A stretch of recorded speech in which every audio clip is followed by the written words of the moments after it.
Welcome to Could Be Pretty Cool News, the podcast where we dive into the exciting world of creative entrepreneurship. I'm your host, Casey, and together we'll embark on a journey to explore this dynamic ecosystem from multiple angles, including academia, research and data, community building, and compelling personal narratives from creative entrepreneurs themselves. Get ready to be inspired, informed, and empowered as we uncover the stories and strategies behind building successful creative ventures. It's time to discover why the world of creative entrepreneurship could be pretty cool. As the creative economy faces unprecedented challenges, the conversations about sustainability, equity, and the future of arts funding have never been more critical.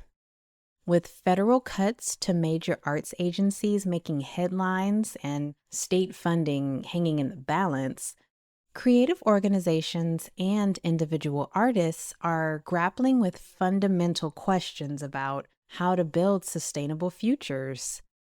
From the immediate impact of grant cancellations to the long-term implications for rural and underrepresented communities, the ripple effects are just beginning to be felt. Today, we're joined by John Carnwath, a principal at WolfBrown, a research and consulting firm specializing in arts and cultural ecosystems. With his expertise in creative funding, cultural policy, and impact evaluation, John brings both national and international perspectives to help us understand not just what's happening now, but what sustainable models might look like moving forward. Let's explore how the creative sector is adapting to this new reality through our conversation with John. All right. So thank you so much for being a guest on Could Be Pretty Cool News today. John, I would love it if you could introduce yourself and let the folks know a little bit more about what it is that you do, what you study, what you research, all that good stuff. Sure. So my name is John Carnwath. I'm a principal at WolfBrown, which is a research and consulting firm in the arts and cultural fields. I primarily focus on creative ecosystems and how to support them, arts funding, cultural policy, impact evaluation, and things like that. Fantastic. So, this particular year, as we look at arts funding and cultural policy, there have been several things already that we've been saying unprecedented probably for the past 5 years. But when it comes to arts and culture specifically, some pretty unprecedented shifts that have been happening lately. And so I'm curious to know, what are some of the recent shifts in US arts funding that stand out to you at the moment? And how do you think those shifts reflect broader cultural or political changes that may be afoot? Oof. So I guess the big news items that are getting a lot of coverage are obviously the federal cuts to IMLS, the NEH, and the NEA. And I guess my understanding is that things are playing out differently in those different agencies. I think all of them are having some level of staff reductions. I think Tuesday, the NEH laid off 2/3 of their staff. So, I mean, that's one component. I think for the kind of more immediate consequence for cultural organizations is that the grants that have already been awarded are being clawed back and terminated. I'd say thankfully is a weird word to use there, but maybe in kind of air quotes, thankfully, federal funding is really only a small part of the overall revenue for most arts organizations. In the big picture, not a whole lot of artists and arts organizations get grants directly from the NEA. And even for them, it's not a huge part of their overall budget. But the bigger impact will be when those federal cuts start to hit the state arts agencies. 40% of the NEAs and the NEH's grants go directly to the state arts and humanities agencies. And those state agencies, in turn, give out grants to their local organizations. And it's a lot more organizations that get supported through those state grants than directly. So that'll take a little while for the impact to be fully felt by the arts and cultural organizations. But to get, I think the kind of even bigger impact will be that in order to get those federal funds, the states have to match the support that goes to those state agencies with their own funds. So in a way, the federal funding provides an incentive for the states to even have those arts agencies and humanities agencies and councils. And I think that there's a real danger that in some states, once the federal funding is pulled, that the state will also then pull its funding, and that those agencies might just go away completely. And so that would then have a really significant impact on the field, I think. The big question for me is how the foundations and individual donors are going to respond to all of this. And that's, for me, at least, an open question. The Mellon Foundation has announced that it's going to give $15 million to state humanities councils to make up for the loss in federal funding. But I'm not really clear what the strategy there is. If they're imagining that they're going to keep these agencies afloat throughout this administration in hopes that at some point the funding is going to be restored at the federal level, or if they just think that they're like softening the blow and creating a bit of an off-ramp. So they're buying some time, basically, to give those state councils time to find alternative funding sources or downsize in a way that they can still maintain some of their capacity or things like that. That, to me, is the big question, is how the rest of the field adapts to this new reality. And so that actually leads me to my next question, which is, yes, the sustainability factor. Of course, there is the sense of when a random emergency happens, is what do we do? Okay, we need to just figure something out, figure out how we can keep things going. But yes, to your point, like, what would a sustainable funding model for nonprofit arts potentially look like? Because as you said, is it going to be private foundations supplementing federal funding, presumably just for this administration, perchance? This is like the only time they have to do that? Is this forever? Is just like what we saw during COVID? Like, here is some Save Our Stages funds. Here is, we know this is tough. We're going to get you through this time. Would a more sustainable model, in your view, look like as we're all figuring this stuff out? Sustainability is an interesting question, and it's a bit of a question what we mean by sustainability. For a long time, government work was considered as like the epitome of stability and stable employment. Perhaps not as flashy as other career alternatives, but people expected to get a stable paycheck and good benefits and be able to look forward to retirement, and thought that they wouldn't be subject to the vagaries of the economy and mass layoffs and stuff like that. But we've seen that's not necessarily the case, even with federal employment. I'd say even until just a couple of months ago, I think some people saw that kind of as the ideal case scenario for artists, was that you'd be on government payroll or at least multi-year government grants where you could give up your day job and stop applying for grants and running around looking for money all the time, and you'd just be able to focus on your creative work. And people were looking to models like the Works Progress Administration back in the 30s as examples of what like large-scale government employment of artists and creatives could look like.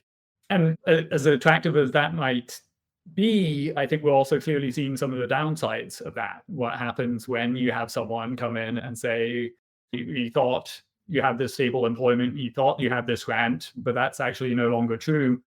We don't like the kind of work that you're producing, and we just want to fund people who can carve sculptures of American heroes. So if that's your only stream of income, then you're obviously also entirely dependent on that. And if something happens, you might ultimately be worse off than if you had not had that false sense of stability in the first place. So just recently, I've heard some other proposals suggesting that foundations and private philanthropists should pool all of their resources and create this like Uber endowment that would get invested and returns on those investments, and those would be distributed to the arts, and that would create this stable pool of resources for arts and culture that would exist in perpetuity and would continue to provide these funds for the arts that would be independent of government influence and not have to be appropriated every year by the government and not subject to those political whims. But I think you'd still have to ask who's going to make decisions about who gets that funding. And if a large portion of the overall art support is flowing into this like huge endowment, what other options do you have then left if you don't qualify for a grant from that foundation? Where else can you turn for money or support of your projects? And then there's the issue of if you're trying to create that sustainability through like big endowments, that's really in direct opposition to what people like Wu Li have been advocating for in terms of foundations spending down their money and actually like putting their money into the people doing work now to create the future that you want to have, as opposed to hoarding it and hamstring it away for future times where you don't know what's going to happen. Yeah, again, sustainability, it really depends how you want to think about that. And another way is to think about it as like a market model, that you play music that people are willing to pay to hear, and you keep on putting on shows, and at least in theory, that's sustainability. Right there, it might require some flexibility to adjust to changes in musical tastes and whatnot over time. But there are certainly some artists who do that and can do that, and that works for them. But it's also clearly not going to work for all artists, and not all work is commercial in that way, and we wouldn't want it to be. But I think you can expand that kind of model or thinking of more of the sustainability is more of a kind of equilibrium, and you can expand that kind of beyond just like commercial transactions, so that it integrates the value that artists are creating in their community and the social and psychic rewards of being in the arts and things like that. And I guess just a kind of final thought, if all else fails, amateurism is sustainable. And there was recently an interesting post by IO Research where they asked people to speculate on what would the arts sector look like if there just wasn't any money in the sector. And I think that's interesting to think about. Obviously, people would continue to play music and paint paintings and sing and dance and all those things. Yeah, even if there was no money in the ecosystem at all. Yeah, so all of those potential innovations and building sustainable ecosystems in the arts is really fascinating, because we're specifically talking about funding. This podcast is all about creative entrepreneurship, and we primarily focused on individual creative entrepreneurs who, like, maybe they'll get a grant from an organization or from a local city government every now and then, but their primary source of income is like what you said, the I'm going to put on a concert. This is what the ticket price is. The people who dig it are going to come and pay that ticket price. And so it's almost wondering, are the US kind of arts nonprofit ecosystem seems to have not changed much since the 70s. And as we're going into this new time, I mean, are arts nonprofits going to have to think more entrepreneurial in the traditional sense? Like, what other sorts of alternative funding models could offer like valuable lessons or even cautionary tales for the US arts nonprofit ecosystem? And this is a really interesting question for you as someone who's studied arts funding outside of the US as well, like to be able to bring that perspective. I think the answer is going to be very different for different nonprofits. There are a lot of nonprofits that are going to do just fine regardless. And I think this is something we've heard in relation to public broadcasting and so forth. And the places that are going to be hit most are like rural areas and small towns, where if that one, whatever theater or museum closes, that really leaves a big hole. And those are the types of places where there also isn't a whole lot of foundation support of private philanthropy that's going to jump in. I guess perhaps just as an aside, but in our research we did in California a couple of years ago, I think it was something like 70% of the private philanthropy in the state of California going to the arts went to 108 nonprofits of something like 50,000 nonprofits, arts nonprofits in California. So the resources really get pooled in a couple major organizations. Yeah, so I think that is ultimately what we'd see, that there still be a lot of haves and have-nots, and the have-nots are the ones who are going to feel the pinch most. In terms of kind of other funding models and lessons, I guess it seems to me, we've in the US already been fairly decentralized. As I mentioned earlier, the federal government intentionally gives its money to the states, and kind of the state then distribute it locally.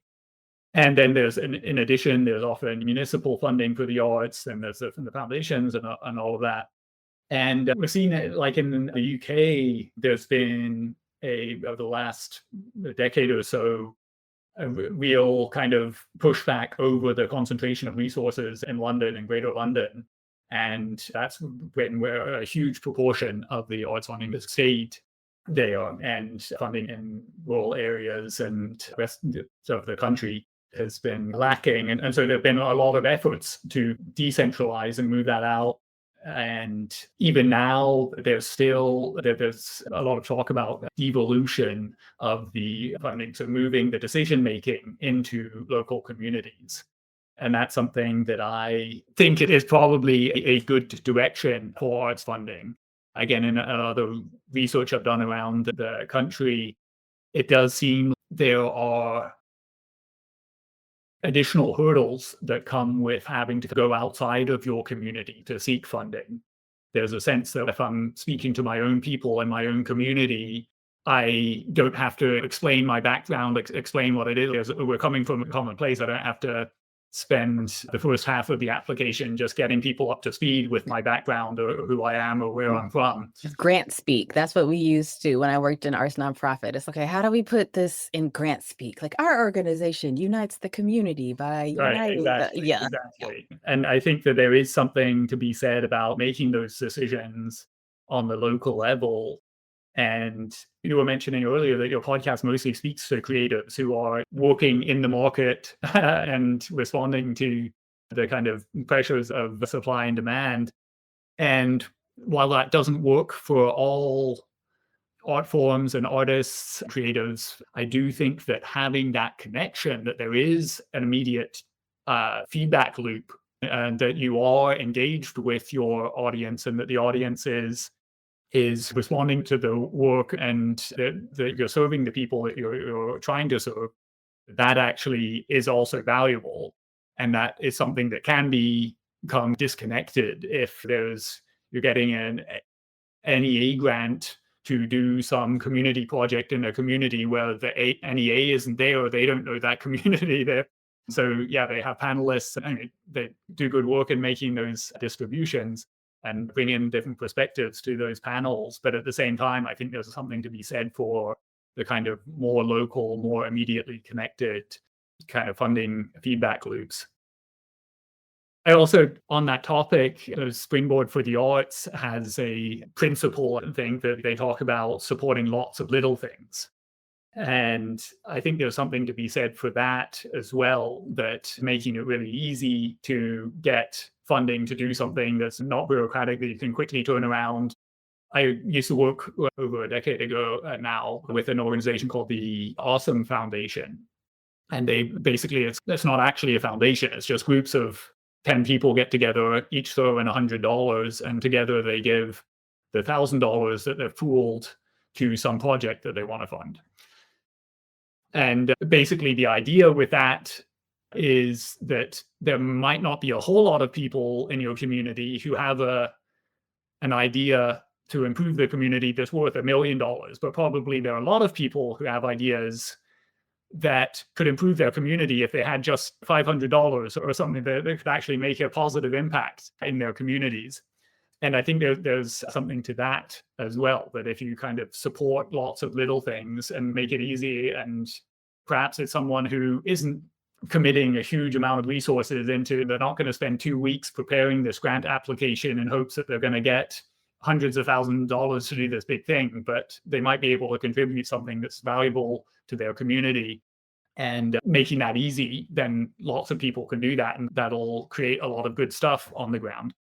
That's also something that I'm interested in. So one last thing on that topic is taking this one step further, is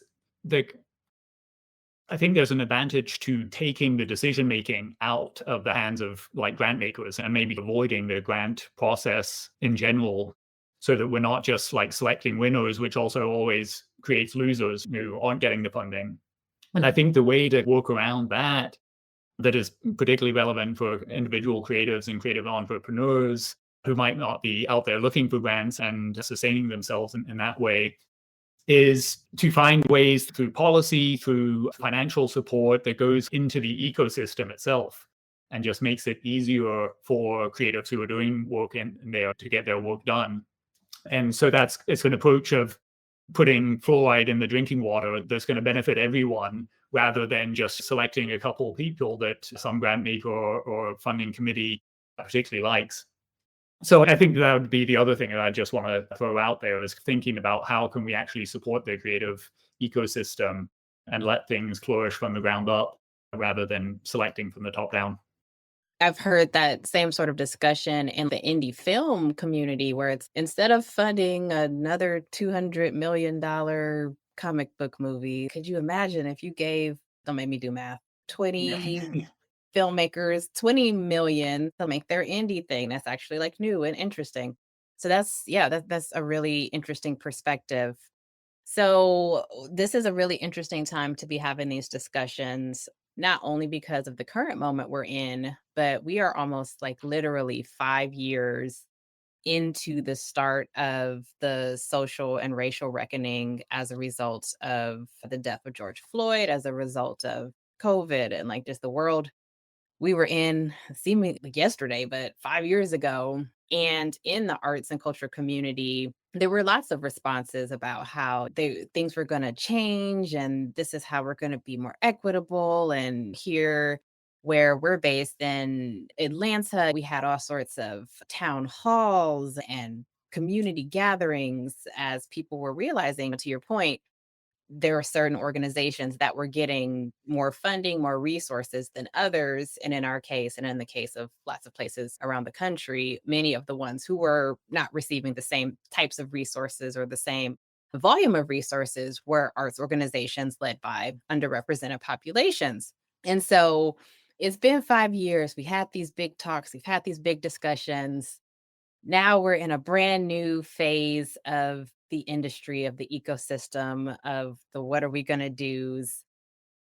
How can we actually do something? How can we not just have more panels and roundtables? Who actually would need to be at this theoretical table, and what power shifts would actually be required for our industry to, as a whole, start looking at how to sustain itself, how to better democratize funding, but how to also be the equitable industry that I'm sure most of us like actually genuinely want to see. Yeah, who needs to be at the table?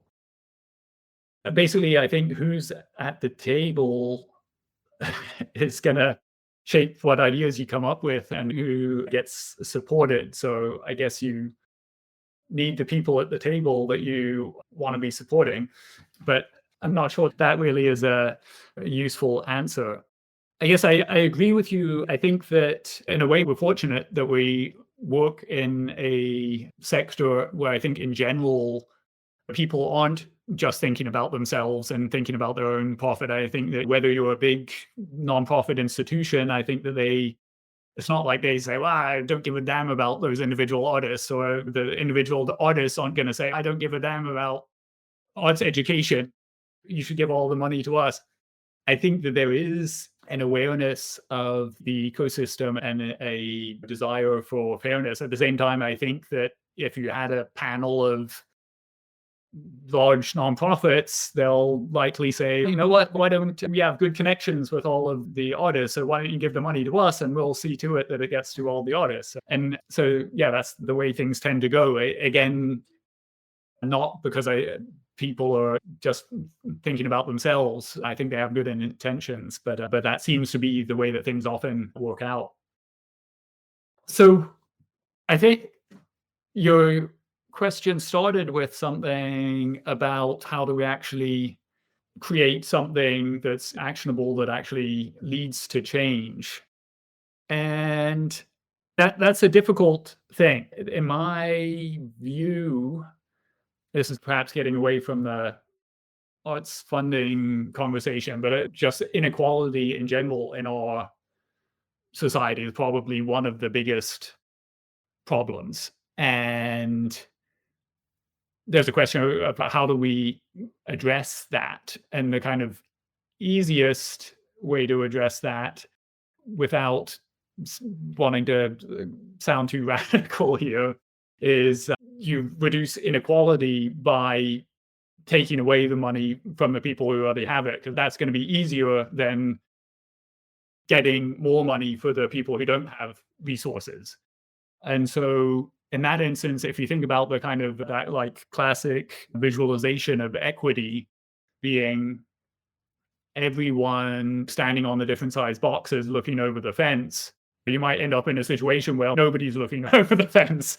And the tall guy who could see over the fence is like standing in a hole. And, that's not necessarily what we want to strive for. But I do think that part of the challenge is the amount of privilege that some organizations have that have huge endowments and things like that, just the patron support to weather all kinds of storms.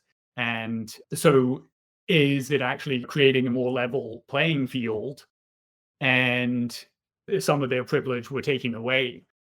I don't know. It then becomes a more equal competition, but the competition isn't necessarily going to be less ruthless. So I don't know where that leads us, but I do think that's part of the challenge, is just that the inequality is so great.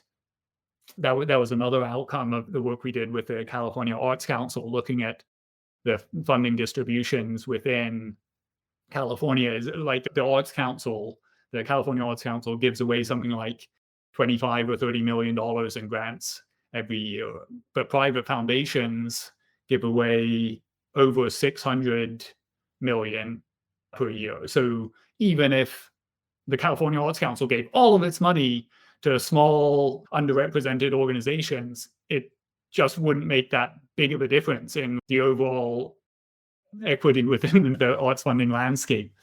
So that's one of the big challenges. There is basically the money is in certain places. It's in these foundations. It's in the hands of individual wealthy philanthropists, and they're the ones who are ultimately steering the funding ship, even more so than the NEA or the state arts councils. Yeah, no, that's so incredibly true. And it's just so fascinating how all of the sort of socio-political things that are happening fold into our organizations who are trying to make beauty, and it's gonna be interesting seeing what not just the next 3.5 years, but the next decade is gonna look like for the arts nonprofit ecosystem. But thank you so much for coming to share your thoughts. I think this is some really interesting content to think about. And so, John, normally here, like I asked, how can people find out more about you? So sometimes people are like, my website or my LinkedIn or whatever. Do you want to do that? Sure. So yeah, you can definitely find me on LinkedIn, or you can find me on the WolfBrown website, wolfbrown.com. And yeah, be happy to speak to anyone who wants to continue the conversation about this stuff.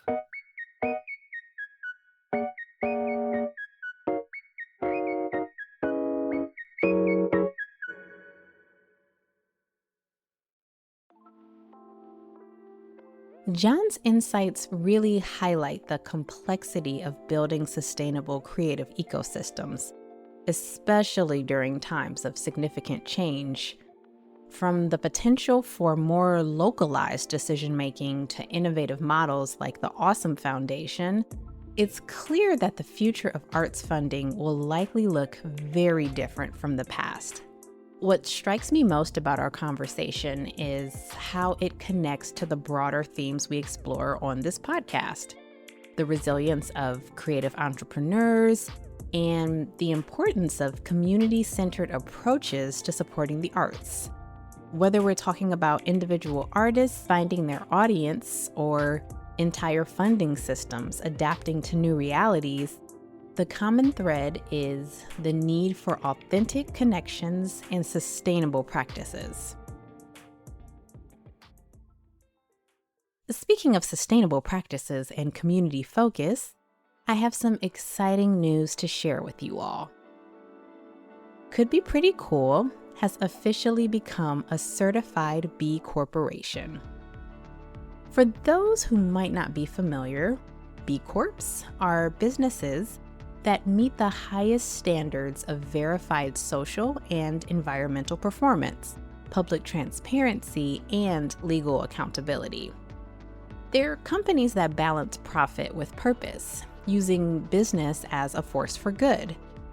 As a mission-driven media company focused on using creativity to better our world and empower creators, this certification feels like a natural evolution of our values. We decided to pursue B Corp certification because it aligns perfectly with what we've been building from day one. A platform that doesn't just talk about supporting creative communities, but actually puts that mission at the center of everything we do. From how we source our stories to how we work with our guests and partners, we wanted to formalize our commitment to being accountable not just to profit, but to people and the planet. This certification also opens up exciting new opportunities for us. We're launching several creative research initiatives that will help us better understand and serve the needs of creative entrepreneurs across the Southeast and beyond. We're also developing new partnerships with other mission-driven organizations and creative institutions that share our vision of a more equitable and sustainable creative economy. Some of the projects we have coming up include deeper dives into creative funding innovations, profiles of creative entrepreneurs who are building regenerative businesses, and partnerships that will help us amplify underrepresented voices in the creative community. We're particularly excited about some collaborative research we'll be doing around the economic impact of creative entrepreneurs in smaller cities and rural areas, work that feels especially relevant after today's conversation with John. Thank you for coming along on this journey with us. Whether you're a longtime listener or just discovering Could Be Pretty Cool, you're a part of a community that believes creativity can change the world. As we continue to grow and evolve as a B Corp, we're more committed than ever to using our platform to support, celebrate, and amplify the voices of creative entrepreneurs who are building the future we all want to see. And that brings us to the end of today's episode. Until next time, we encourage you to continue nurturing your process. Farewell, and may all of your creative endeavors flourish. Could Be Pretty Cool News is a Could Be Pretty Cool original production. Created, hosted, and executive produced by Casey Lueders. Senior producer is Liz Moore, and supervising sound editor is Trinity Jackson. Our original theme music was composed by Camille Stennis and cover art design by AJ Johnson. To learn more about Could Be Pretty Cool and discover whatever else we're up to, visit us at couldbeprettycool.substack.com. Thank you for listening.